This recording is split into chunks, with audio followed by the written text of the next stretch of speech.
దీన్ని బట్టి రావణాసురుడు పట్టుకెళ్ళింది ఆ రోజు ఈ నగల మూటను విడిచిపెట్టింది సీతమ్మే, నేను సీతాదేవి అన్వేషణ చేయిస్తాను నేను అన్నట్ట. వెంటనే రాముడు ఏమన్నట్ట, సుగ్రీవ మహారాజా ఎక్కడ రావణాసురుడు అడ్రస్ తెలుసా అంటే నాకు తెలియదని అబద్ధం చెప్పాట సుగ్రీవుడు. ఎందుకని? నిజం చెప్తే ఇప్పుడు పోదా ఉంటాడు ముందు రాముడు. పోవాలంటే సైన్యం ఎక్కడుంది? రాజ్యం లేదుగా, ముందు రాజ్యం రావాలి అంటే నాకు తెలవదు, నేను కనుక్కుంటా సుగ్రీవ, అదే రామచంద్రమూర్తి నేను కనుక్కుంటా సుగ్రీవుడు అన్నట్ట. నీ బాధ ఏంటి? మీ అన్నయ్య వాలి దుర్మార్గుడు నీ భార్యను తీసుకెళ్ళి దగ్గర పెట్టుకున్నాడా? సరే వాలిని వధిద్దాం అని చెప్పి వాలి వధ చేశాడు. వాలి వధ అయిన తర్వాత కిష్కింధ రాజ్యానికి అభిషేకం చేశాడు, పట్టాభిషేకం. రాజు అయ్యాడు సుగ్రీవుడు. 4 నెలలు అడిగాడు, వాతావరణం బాగలేదు కాబట్టి నాకు మాఘమాసం ప్రాంతాల్లో కావాలన్నాడు. వెతుకుతా అన్నారు. సీతాన్వేషణ నిర్ణయించారు. సైన్యాన్ని 4 భాగాలు చేశారు. తూర్పు, పడమర, ఉత్తరం, దక్షిణ 4 భాగాలు. తూర్పు, పడమర, ఉత్తరం ఉన్న భాగాలేమో మామూలు సైన్యాన్ని పంపించారు. దక్షిణం వైపు అనుమానం కలిగి బాగా దృఢపడింది కదా, రావణాసురుడిని దక్షిణం వైపే కదా, ఆ సంగతి తెలుసు. ఎవరికి? సుగ్రీవుడికి తెలుసు. లంకలో ఉంటాడు రావణుడు అని తెలుసు. రాముడికి అబద్ధం చెప్పాడు కాకపోతే. కానీ 4 నెలలు అయిన తర్వాత పంపించేటప్పుడు మాత్రం రామ లంకలో ఉంటాడు రావణాసురుడు అని చెప్పాట. మరి అప్పుడు ఎందుకు చెప్పరా? అని అప్పుడు చెప్పకుండా ఇప్పుడు చెప్పాడంటే ఆనాడు దుర్మార్గుడు ఆనాడే తెలుసు నీకు, కానీ చెప్పలేదు అని అనొచ్చుగా రాముడు.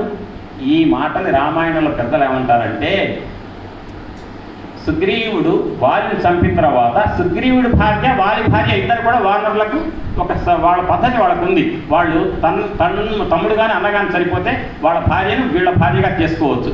అప్పుడు వాలి భార్య సుగ్రీవుడితో రావణాసురుడు యొక్క స్థానం లంక, వాడి దుర్మార్గం, తన భర్త చెప్పిందంతా భర్తకి సుగ్రీవుడికి చెప్పింది. కాబట్టి సుగ్రీవుడు 4 నెలల తర్వాత నాకు తెలుసు లంకలో ఉంటాడు రావణాసురుడు దుర్మార్గుడు అని చెప్పాట. అటువైపు పంపించినటువంటి సైన్యంలో ప్రధానమైనటువంటి నాయకులను పంపించారు.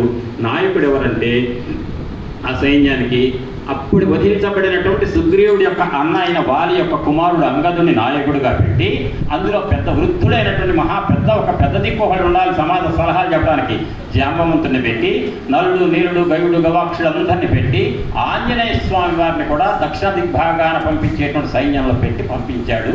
ఆ పంపించే సమయంలో సుగ్రీవుడు ఒకడు అన్నట్టు ఒక మాట, ఆంజనేయుడు మాత్రమే సీతాన్వేషణ చేయగలుగుతాడని నాకు నమ్మకం ఉంది రామచంద్ర ప్రభు అన్నట్టు. అనగానే సుగ్రీవ నాకు కూడా ఆంజనేయుడి మీదనే నమ్మకం ఉందయ్యా అన్నట్టు. ఎందుకని ఆనాడు అన్నాడుగా, ఇటువంటి దూత కనుకుంటే ఖడ్గం ఎత్తిన వాడు దింపుతాడని. అప్పటి నుంచి ఆంజనేయ స్వామి మీద గురువు ఉంది, రామచంద్రమూర్తికి దూత అవుతాడని. కాబట్టి ఆంజనేయుడికి నాకు నమ్మకం ఉందని, మరి సీతమ్మ కోసం నేను వెళ్తున్నాను కదా, వెళితే నన్ను గుర్తుపట్టాలంటే నాకు ఆనవాళ్ళు కావాలిగా రామా అంటే తన అంగుళీయకాన్ని తీసి ఇచ్చారట. ఇచ్చేటప్పుడు ఏం చేశాడు, రాముడు ఇట్ట ఇచ్చారట, ఆంజనేయ స్వామి ఇట్ట పట్టారట, అంగుళీకం తీసుకున్నారు. అంటారు కదా అంగుళీకాన్ని నోట్లో పెట్టుకొని వెళ్ళాడని. నోట్లో పెట్టుకుంది రామనామమే, నాలుకపై చేసింది జపమే. అటువంటి ఆంజనేయ స్వామి అంగుళీయకం అనేటువంటి సీతాన్వేషణ బాధ్యతను నెత్తిన పెట్టుకొని భుజాలకు ఎత్తుకొని బయలుదేరి వెళ్ళారు. అప్పుడు సుగ్రీవుడు ఒక కండిషన్ పెట్టాడు, షరతు. మీ అందరికీ నేను 1 నెల రోజులు సమయం ఇస్తున్నా, 1 నెల రోజుల లోపల సీతాన్వేషణ చేసి సీతమ్మ ఫలానా చోట ఉందని నాకు జాడ కనుక చెప్పకపోయారో 31వ రోజు పొద్దున పూట మీ అందరికీ ఉరి శిక్ష అని చెప్పాడు. సుగ్రీవుడు ఎటువంటి వాడు? సుగ్రీవ శాసనం అంటే మామూలుది కాదు. 31వ రోజు పొద్దున పూట సూర్యోదయానికి ఉరిదిస్తాడు, అందులో అనుమానం లేదు. ఆ రకమైన షరతు పెట్టి పంపించాడు. దక్షిణ దిగ్భాగానికి వీళ్ళంతా వెళ్ళారు. అయిపోయింది, 30 రోజులు గడిచింది. 30వ రోజు అయిపోయింది, ఇవాళ మన పని అయిపోయినట్టే అని నిర్ణయం తీసుకున్నారట. అదేదో కథ జరిగింది, అదంతా చెప్పుకుంటూ వస్తే ఇప్పటికే 700 పేజ్ అయింది. కాబట్టి ఈవేళ కథ ముందుకు వెళ్ళాలి, సుందరకాండలో ప్రవేశించాలి. ఇక సముద్రం ఒడ్డున వచ్చారట. మనం ఎట్టాక 30 రోజులు అయిపోయింది, సీతమ్మ దాడి కనుక్కోలేదు, సుగ్రీవుడి దారికి వెళ్తే ఏమవుతుంది, ఆయన ఏం చేస్తాడు, ఉరి శిక్ష వేస్తాడు. ఆయన వేసేందుకు మనకి ఉరి శిక్ష, మనమే ఇక్కడ సముద్రంలో దూకితే సముద్రంలో దూకితే కోతుల స్వభావం ఏంటంటే మునగవు. మరి ఎట్లా ఆహారం లేకుండా ఎట్లనే ప్రాయోపవేశం చేసి ప్రాణం తీసుకుందాం అని అనుకుంటూ ఆయన మనకి వృద్ధరాజు ఎవరైతే ఉన్నాడో ఆయనకున్నటువంటి యోగం కూడా మనకు కలగలేదే, ఆయనకి రామచంద్రమూర్తి కర్మకాండ చేశాడు అని చెప్పాడు. అప్పుడు సంపాతి అనేటువంటి గ్రద్ద అక్కడ ఒంటి మీద రెక్కలు లేవట.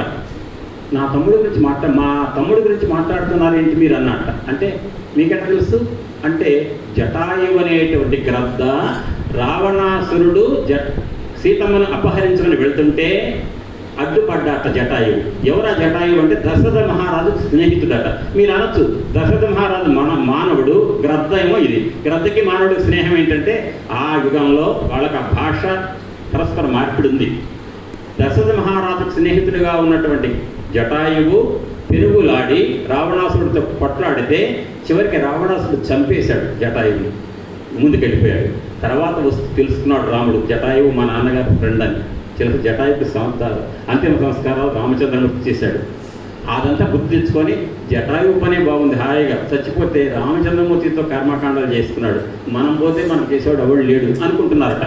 అప్పుడు అక్కడ ఒంటి మీద రెక్కలు లేనటువంటి రెక్కలు కాలిపోయిన గ్రద్ద సంపాతి అని సముద్రం ఒడ్డున ఉండి కదలలేక, ఏమయ్యా మీరంతా ఏంటి ప్రాయోపవేసి ప్రాణం తీసేసుకుందాం అనుకుంటున్నారు, పైగా జటాయువు అని మా తమ్ముడు గురించి మాట్లాడుకుంటున్నారు, మీకెట్లా తెలుసు అంటే మా దిగులేని కథ అంతా చెప్పారట. ఓహో, నిశాకర మహర్షి ఒకనాడు ఒక సంఘటన జరిగింది. నేను మా తమ్ముడు జటాయువు కలిసి సూర్యమండలం వైపు ఎగురుతున్నాం ఆకాశంలో. మా తమ్ముడు తెలవక జటాయువు సూర్యమండలం దగ్గరికి వెళ్ళాడు. ఆ సూర్యకాంతి వేడికి ఎక్కడ మా తమ్ముడు మాడిపోతాడో అని నేను మా తమ్ముడిని కాపాడాను రెక్కలతో. నా సూర్యకాంతి నా మీద పడి నా రెక్కలు కాలిపోయినాయి. మా తమ్ముడేమో ఎటే వెళ్ళాడు, నాకు రెక్కలు లేకపోతే కింద పడిపోయాను. అప్పుడు నిశాకర మహర్షి అని ఒక మహర్షి కనపడి, ఏంటయ్యా సంపాతి అంటే ఇది జరిగిందంటే, అయితే నువ్వు ఈ సముద్రం ఉండడం ఇట్టనే ఉండు, కొన్ని సంవత్సరాల తర్వాత ఏదో ఒక రోజు వానరులు వస్తారు, వచ్చి సీతమ్మ జాడ కావాలి అని చెప్పి మాట్లాడుకుంటున్న సమయంలో నువ్వు వాళ్లకు నీ దివ్య దృష్టితోటి సీతమ్మ ఫలానా చోట ఉందని కనుక వాళ్ళకి చెబితే వెంటనే నీ మీద ఒంటి మీద రెక్కలు మొలుస్తాయి అని చెప్పి నిశాకర మహర్షి పెట్టాట. దాని యొక్క పరిహారం చెప్పాట. ఆ రకంగా జరిగిన సంఘటన అంతా గుర్తు చేసి సంపాతి, మీకు సీత ఎక్కడుందంటే రావణాసురుడు అపహరించుకెళ్ళి ఆ లంకలో ఉంచాడు అని నేను చూస్తున్నాను నా దివ్య దృష్టితో, అదిగో సీత లంకలోనే ఉన్నది అన్నట్ట సంపాతి. అంటుంటేనే ఒంటి మీద రెక్కలు మొలిచినాయట. అంటే ఏం తెలియజేస్తుందండి? ఒంటి మీద రెక్కలు మొలిచినాయి అంటే అర్థమేంటి? సంపాతికి సీతాదేవి ఎక్కడుంది? లంకలో ఉందని నిర్ణయం అయిపోయింది. వెంటనే అన్నట్ట సంపాతి అటుగా వెళ్ళని లంక దాటి అనగానే అప్పుడు ఈ వానరులు మనం ప్రయోగేసి ప్రాణం ఎందుకు తీసుకోవాలి, బ్రతికుంటే బలుసాకు తినొచ్చు, సత్య సాధించేది లేదు, కాబట్టి మనం ఇప్పుడు మంచి గుండె ధైర్యంతో ఉందాం, పని వెళ్దాం సముద్రం దాటి అన్నారట అందరూ. ఈ కోతలని ప్రక్కన పెట్టండి. సముద్రం దాటాలంటే 800 మైళ్ళ సముద్రం, 100 యోజనాలు, యోజనం అంటే 8 మైళ్ళు, 100 యోజనాలు అంటే 800 మైళ్ళ సముద్రం దాటాలంటే మనకున్నటువంటి గమన శక్తి ఆకాశంలో ఎవరికి ఎంతుందో మీరు చెప్పండి అన్నట్ట. ఎవరు పెద్ద ఆయన?